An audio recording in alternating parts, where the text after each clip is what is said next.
So we are in Baoase Luxury Resort in Curaçao, and this beachfront really transformed this at night.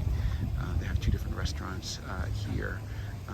It's all, this is the beachfront dining, the a la carte, where you typically have breakfast, lunch, and dinner. And then they have a different restaurant where they have different themes at night. But you can see how this place really lights up, transforms to be a really beautiful, beautiful and unique location to enjoy.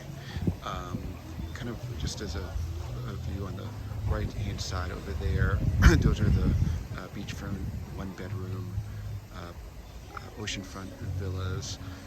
They all have plunge pools, which are gorgeous. And again, this is the other part of the resort.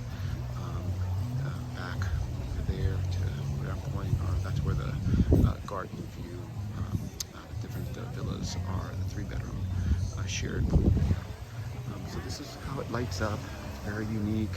All beautiful dining, it's set up so beautifully.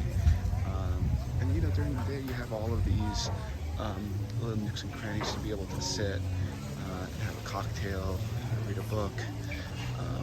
Again, you just hear the ocean as you sit and relax. So anyway, this is Baoase. It's one of our wonderful partners with Virtuoso, and you can see the beautiful bar over there as well. We'd love to work with you. We know the Caribbean really well. We'll be able to kind of walk you through all the different luxury choices, but this is a very unique offering that we're falling in love with.